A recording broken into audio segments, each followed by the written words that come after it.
everybody? Keith Jamison, a.k.a. Gator Guy 231, here with TK, a.k.a. Tim Knotts, a.k.a. TK Nation, whatever the hell you want to call him. Tim, PGA is back.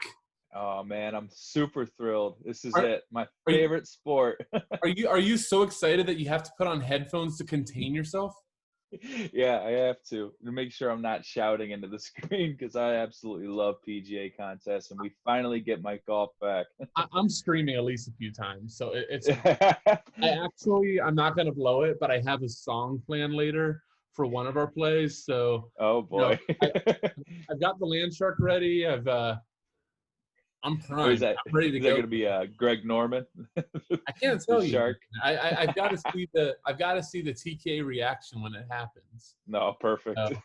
And if I say it now, I'm probably gonna chicken out later. So I got to just save it. Oh, you got to do it. You got to do it.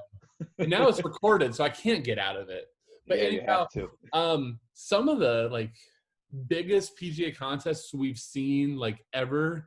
We have a Millie Maker for a non-major. Oh yeah. FanDuel even decided to join the action, and I didn't look at it, but maybe you can tell me. But I actually heard that the payout structure is half decent too. Yeah, it's pretty good. The $7 Eagle, I think it's called, and I'm pretty sure it's $250 to first. It's $1 million contest, but it's more spread out from top to bottom as far as how usually DraftKings will throw the $1 million on top, and you're fighting for the one, the top prize. FanDuel, they kind of spread it out, the big contest or the big prize pool throughout the entire contest. Yeah, which is nice. I mean, it's a way to differentiate themselves considering that DraftKings is kicking their butt. But I mean, hey, hell of a week when a 40% Webb Simpson is going to decide. Oh my God, all the money.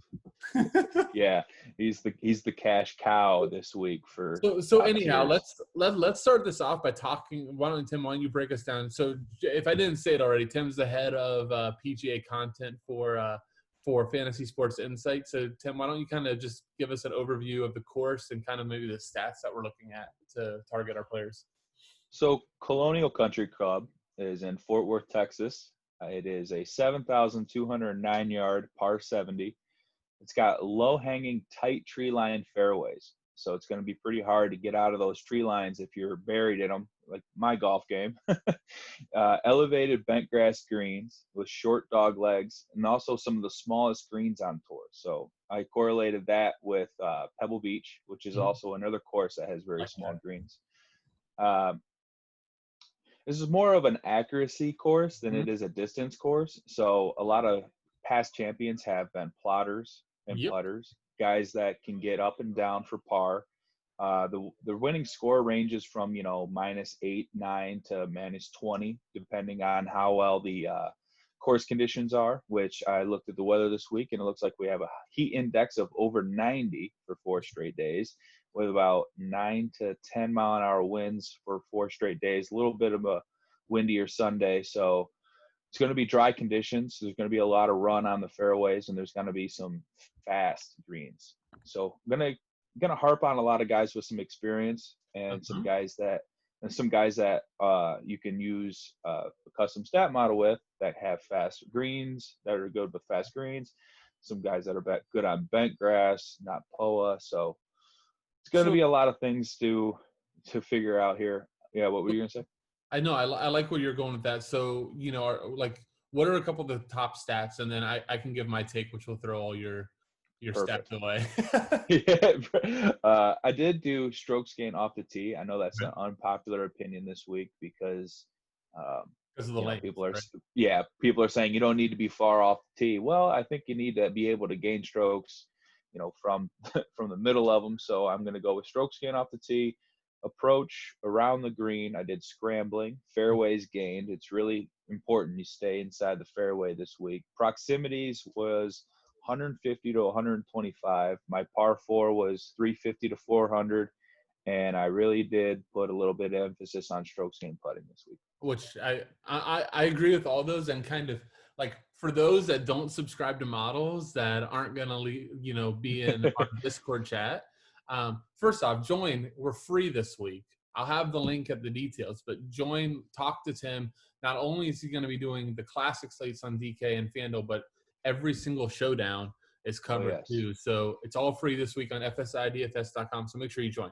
All right, plug over. So I think everything you said is like spot on, but for me, just especially with the layoff, I've really been looking at course history. Like I know that that's boring, and I know that that's super chalk, but especially on like an accuracy course, I think that, you know, just like bombing it off the tee just matters a lot less, you know, like when some of these guys, when like a Brian, like I've always thought of like a guy like, and we'll talk about it, but like the Brian Harmons, the Kevin Kisners, the Kevin Nodge, Manuel Grillo, like you're going to hear all these guys, I'm sure, like in a lot of pods, not only like we're going to talk about them, but like these type of guys like go into so many damn events and go like, I have no chance. Like I'm not doing a 630-yard par 5 where DJ is putting a 5-iron in, right?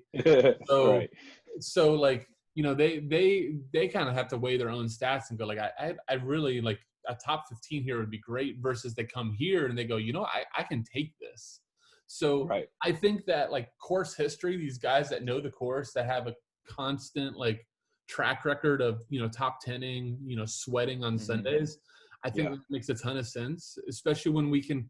I think form's important, but let's be real, like we don't know how many of these guys are actually like feeling good about their game versus, you know, how they were feeling in February and March.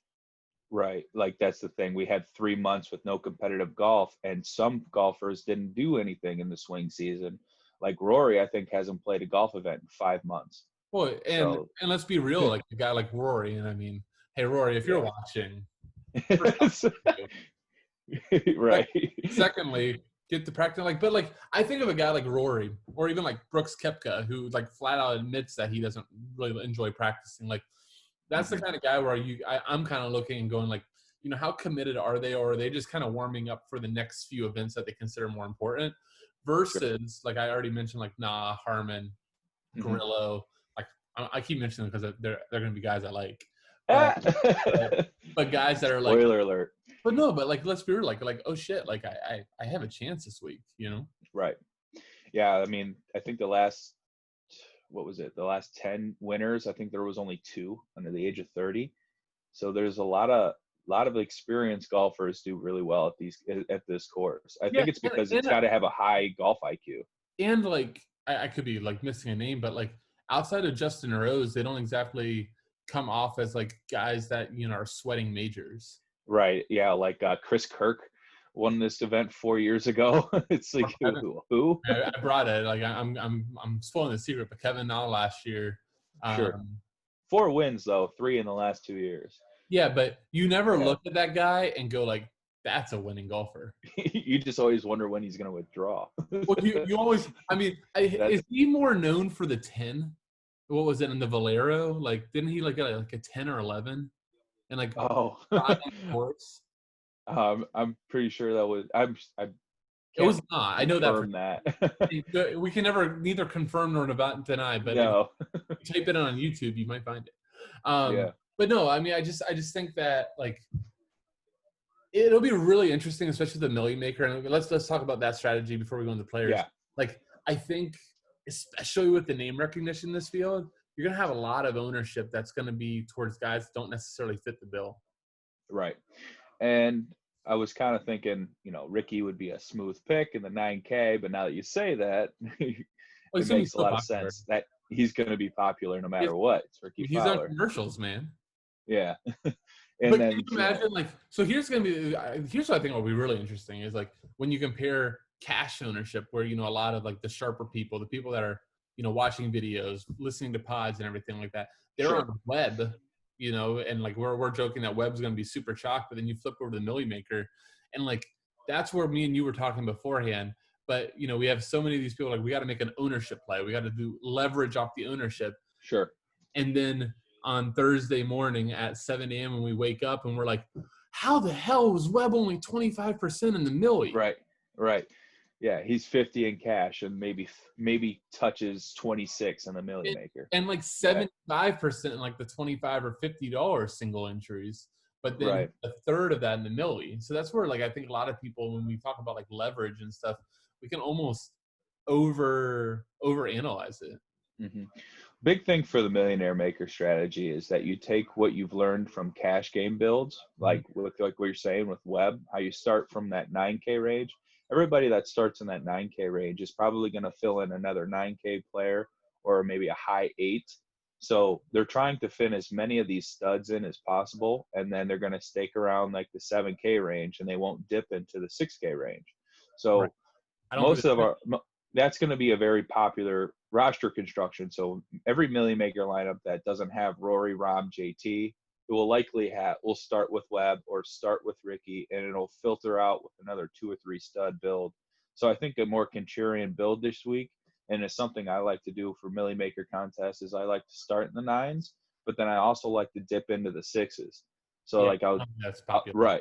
Right. So I try to dip into the 6s, grab a player that's only going to be less than 5% owned, that has the upside of maybe a top 10 or a top 20. And then I try to fill up as many studs as I can with that one punt at the bottom. That's my favorite million maker strategy. Obviously hasn't paid off yet, but one of these days it's gonna do best for me. Yeah. As you say, it's interesting. My first build. So like I'm totally like the biggest sucker to salary cap like the DFS industry has ever seen. Yeah. But so my first just like optimal build, not even trying to be a million maker, I had like 1,800 left over. And I was just like, oh, why am I, down here in the 7s when I can go up into the 9s? So I think even, kind of what you're saying, but you could also just say screw the salary cap, like cover it up on your screen, pretend it's not there. And you could fill it with 6 guys that you really like and still have like 1,000 left over. And that's immediately going to make that potentially non-duplicatable. Because everybody, any sport, a casual, there's no way I'm eating $1,000 in cap. You're like, oh, well, would I take, give me a $6,400 scrub, or do I want to go to $7,400 and go Phil Mickelson? Sure. Phil. He carried Tom Brady. Right. Anyone, I mean, I'm pretty sure I could carry Tom Brady on the golf course after what I see. Hey, for all the Tom Brady hatred, I've never hit a wedge with that much chew. That's true. Straight in. That was pretty cool. And then split my pants in the process. Jeez. All in one hole. That was amazing. I mean, talk about television at its best. Sure. But anyhow, I'm gonna pull up the screen. We're gonna pull up some DK pricing. Let's just go into some like players. We'll try not to get too lengthy. But the plan from here is we're gonna go into some players, talk about some guys that we like, and then we're going to do a one and done picks for those that are interested. Whatever you do for your one and done, do not pick the guy I'm playing, or you will lose. And, oh boy. I mean, my track history in soccer goalies, if that's anything to say. But we'll do some one done picks and then get out of here. So let's start at the top. Like, let's go 10K and above. Like, do you see like anybody to highlight of that range, of that premium range? I have been the biggest Rory supporter this year in PGA. So I just feel like I can't stop now. I know it's his debut, but he's won twice in debuts. He had a Wells Fargo, I believe he won in his debut. That's kind of a short coastal course. And he won at the Canadian Open, which is a long bombers course for his debut. I mean, it's Rory McIlroy. He's the best golfer in the world. I think he's top 5. Top 5 every event I think he's played in this year. And I just don't see a reason to overthink Rory McIlroy when it comes down to the top of the tier. I know Rahm's got the course history and he'll be popular, but it's Rory freaking McIlroy. So when we're talking about that, I think that brings up a good point. Like, I do think there's a lot of leverage this week that's going to be kind of off of these logs because, if this is my first time playing PGA because, I normally play NBA or I normally play NHL or I normally just don't play at all, what's the first thing I'm going to do to feel better about the picks? I'm going to go to logs. So, if you kind of want to leverage off of some stuff, like don't be afraid to take guys that like looked sucky 3 months ago. It's been 3 months. Sure. They've had a ton of time to listen to their coach from a distance.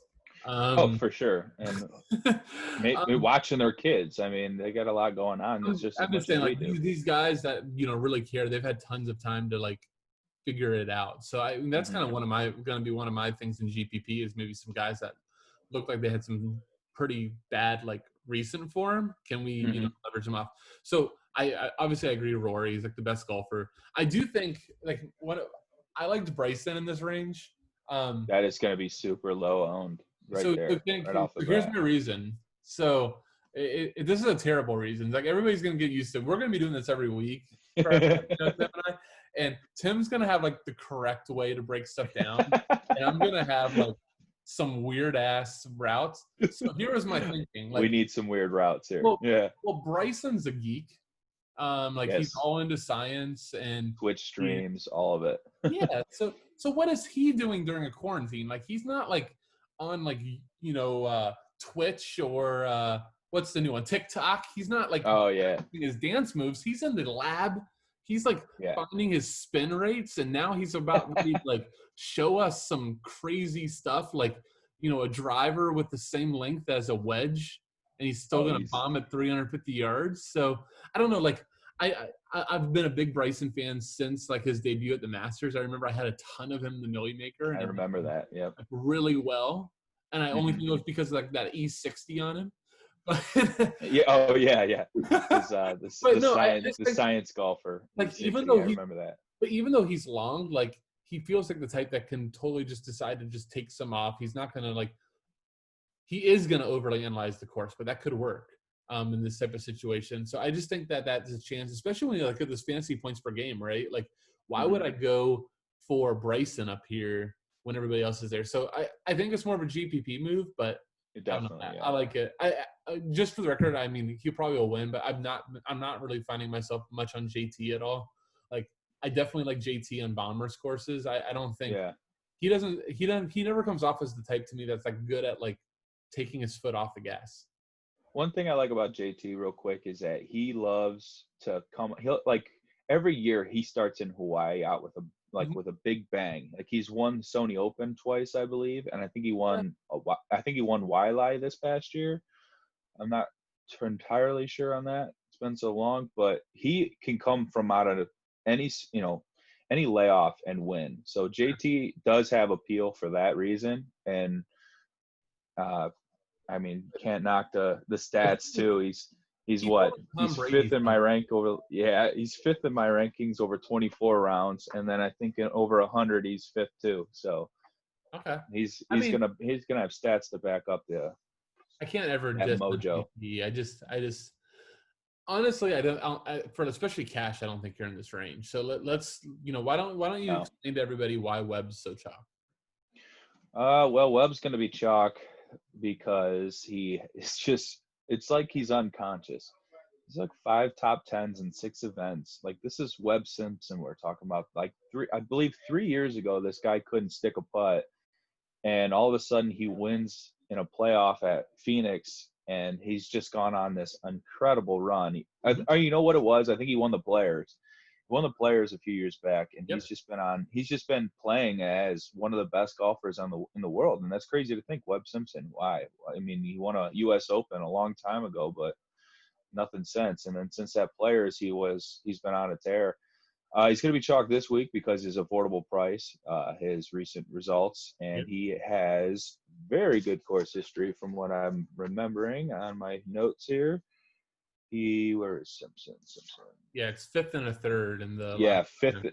You know what I did find? He is 5th, a 3rd and a 5th in 16 and 17, but the other 3 events that he's played here missed cuts. Yeah. So I think there's some merit to the GPP aspect of fading 100%. Because I mean, with his ownership too, like his ownership's going to be so high in cash, you're going to have to play it. Well, I mean, I've never prescribed the theory that you have to play a chalk guy. True, that is true.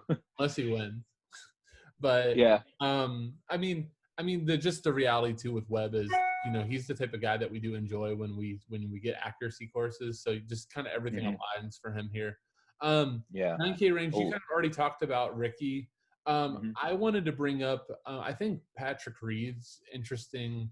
That's interesting. I just don't think he'll see a lot of ownership. He has some good course history here. He's also a guy that, down. Yeah, he's also just a guy that, I do think that he has a lot of accuracy appeal.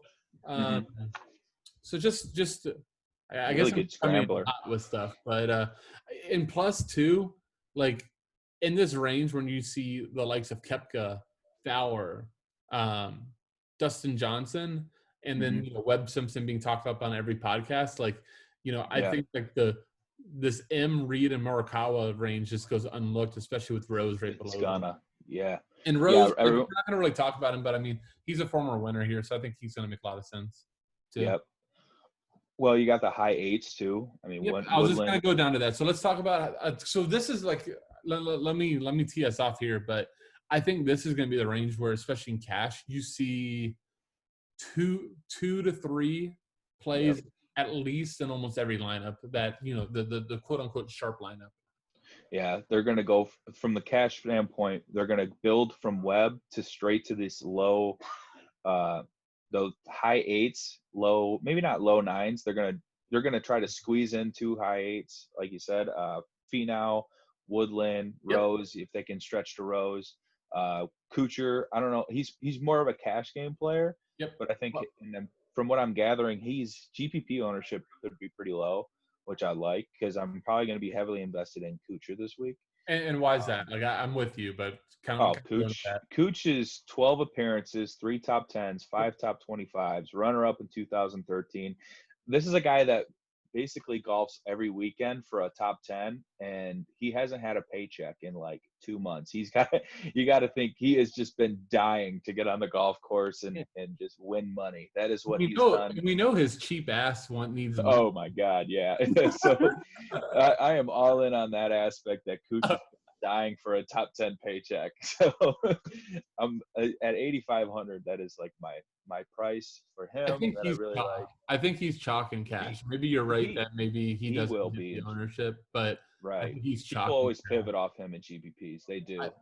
They pound him in cash and they pivot off him in GPPs. So tell me if I'm wrong, because this is just all my builds, but I think Finau, Kuchar, and Spieth is like the chalk 8K build.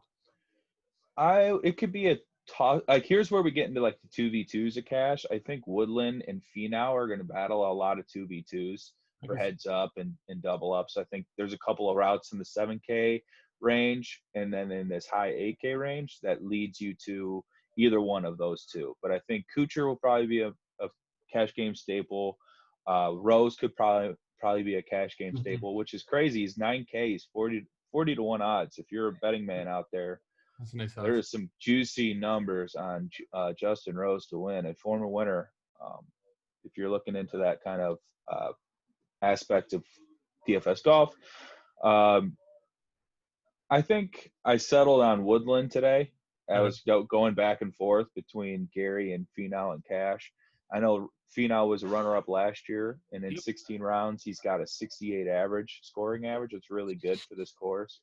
But Woodland, when he gets on these small tracks, he clubs down. He doesn't get it crazy with his driver, and he's got 4 top 10s recently with an 8th. I think he's pretty set up. He sets up well on these short tracks where he doesn't have to rely heavily on his short game and his putting. He can just hit his little 125-yard wedge, plop it into the green, and he's going from there. I mean, he does that at Pebble Beach.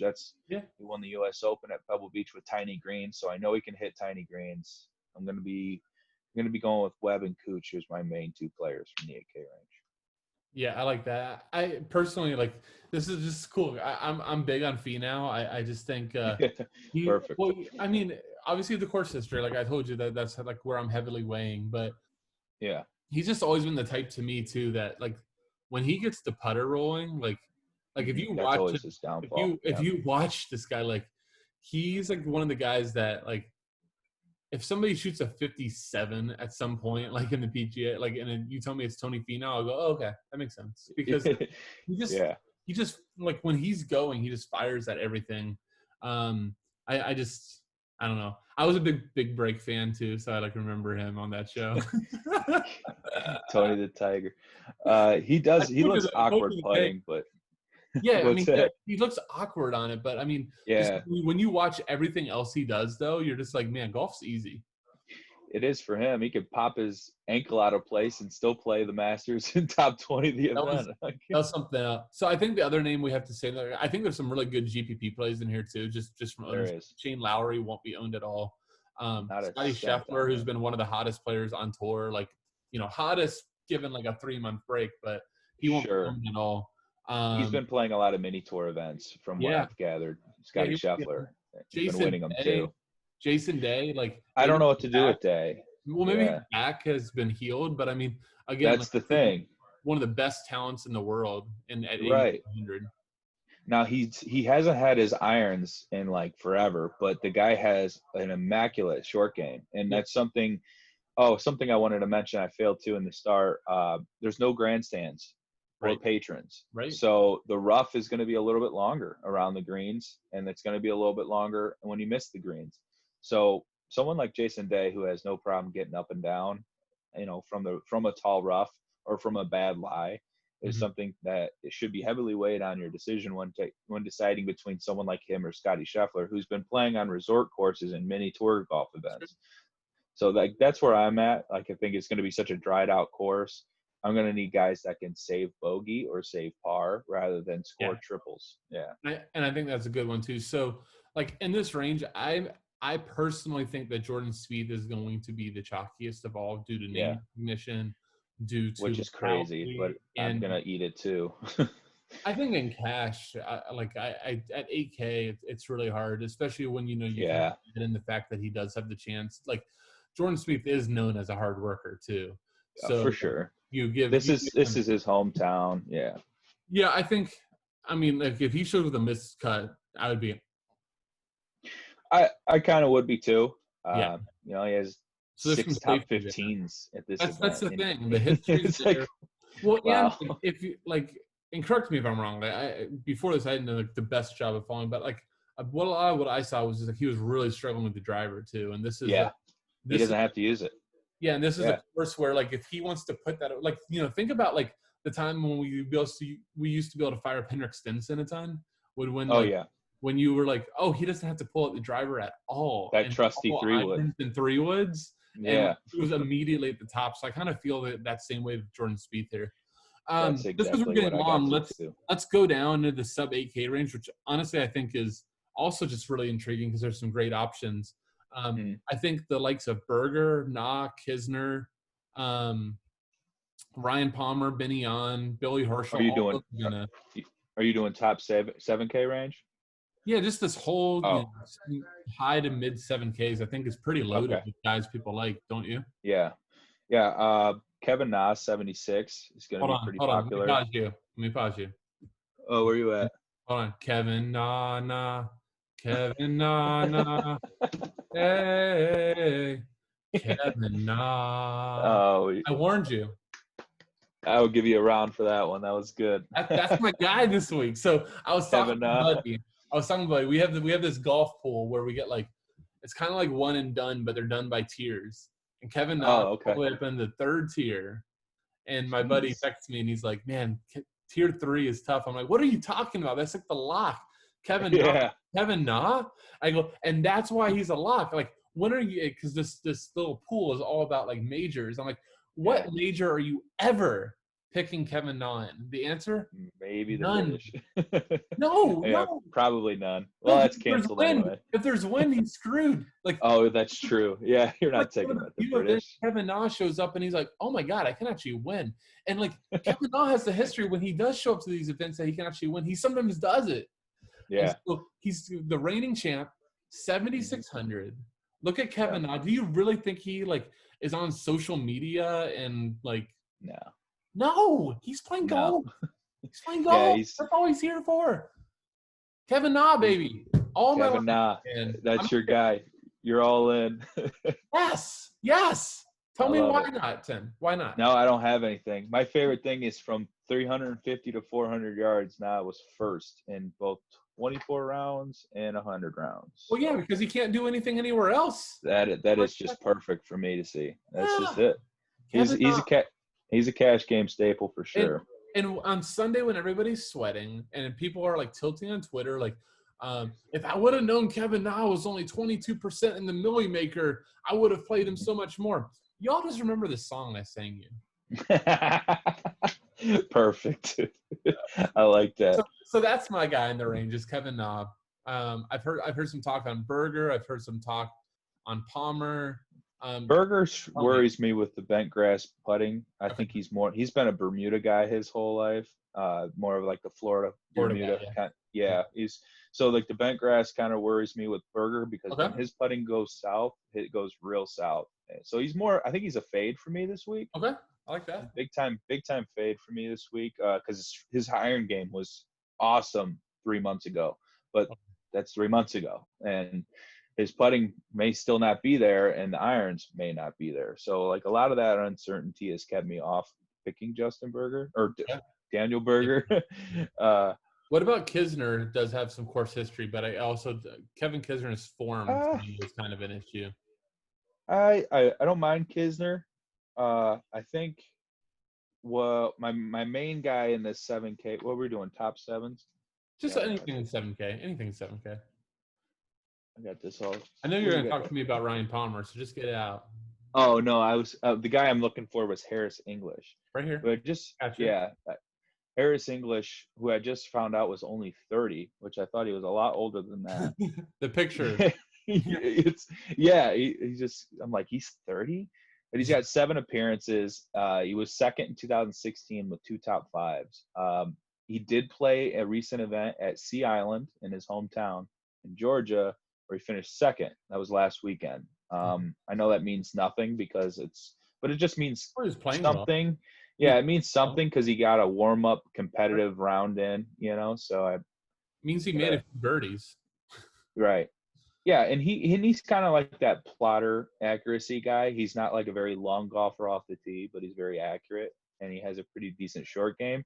It was always just, can he get off the tee, far enough on these new courses, but with an old course like Colonial, I think it really suits his game. That was my favorite in like the higher 7K range. Oh, I like that. And I don't think he comes in high owned. Now, I'm just going to breeze through him, but I think Ryan Palmer has some, like you mentioned to me, he's a member here and has good history. So he was going to be my cash pick in this 7K range. 17 appearances, a member of Colonial. Top 6 last year, 4 top 10s in this event overall in his career.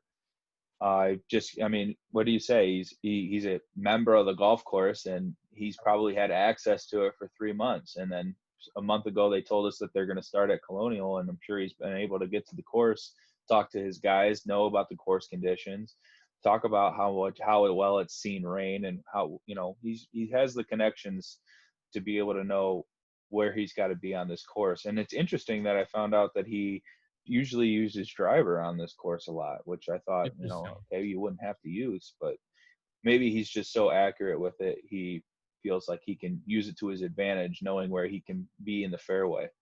No, makes sense to me. Who else you got in here? And then I'll go pick, and then let's jump into maybe I only have like one guy in the 6K range, and we'll get out of here. Yeah, and my immediate pivot off of Ryan Palmer was Neiman. Yep. I like Neiman. He has an 8th and a 31st in 2 starts at this event.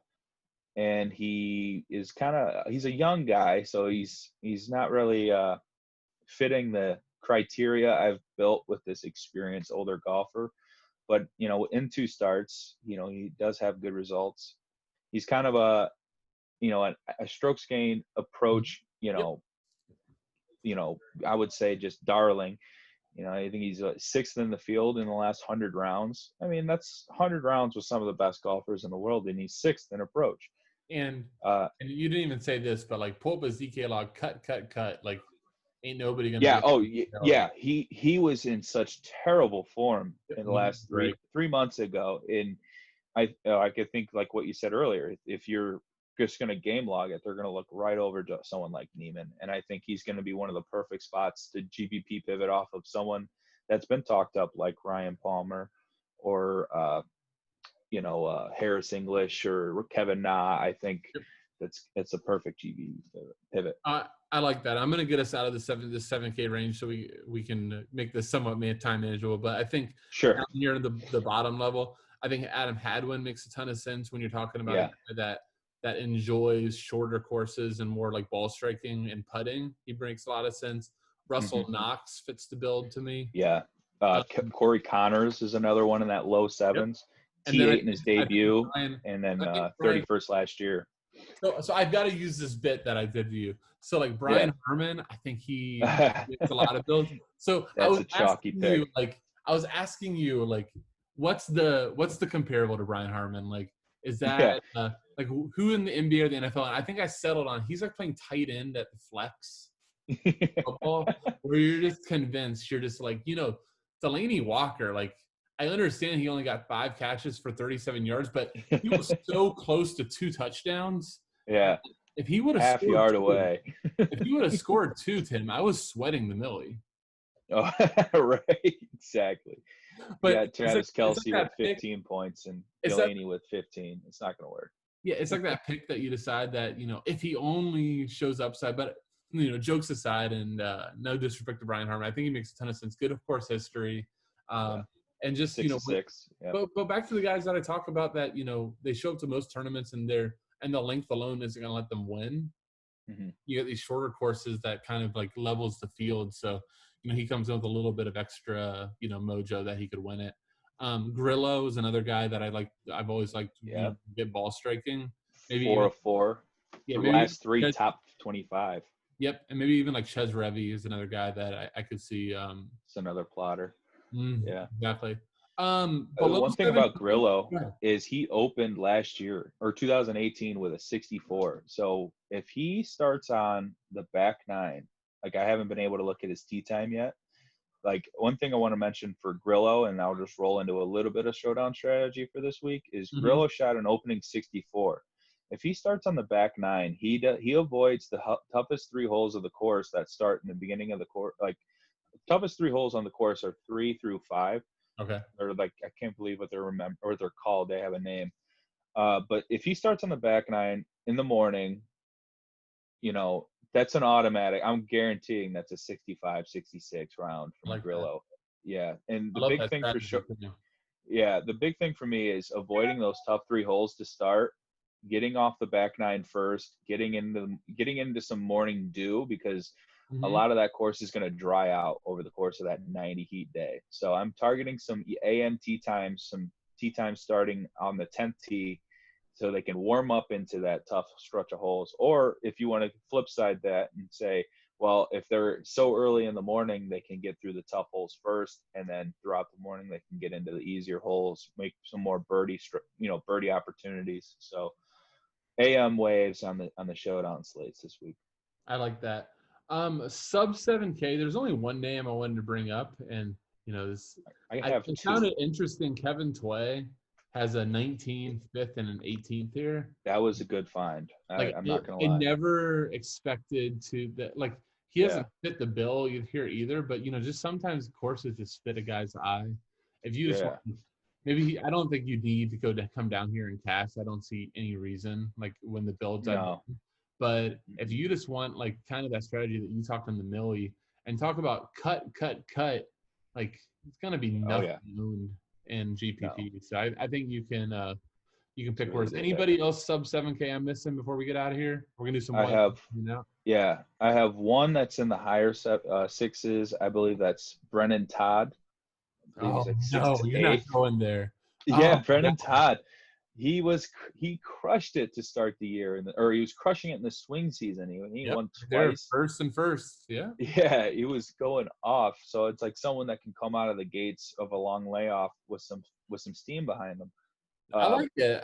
He's a plotter with a short game and a putter. I mean, there's not much course history. For so long, Tim. I've disregarded. He was good in 2016, and then that was he fell. Shit, man. Yeah, I like that. Anybody else? Yeah. Deep dive. Brian Gay, who is gonna not pop on anyone's.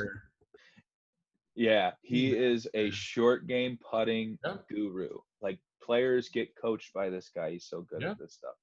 He is not going to pop on any model because nothing else about his game is going to show you that he is going to be capable. He does have a 13th in last year's tournament at Charles Schwab. So I that's know, I going like to be it. it for me. I mean, again, if you want like a 1%er, hell. Oh, that is it. He's 6-100. So if you're going to try to fit maybe 2 studs, yeah. And that's fire down there. That's going to be contrarian because of all the course history, like we talked, and just how loaded that AKA range is. All right, so we're going to get out here on this one and done picks. We're going to start tracking this, and you guys can see how much I kicked TK's ass at this. All right.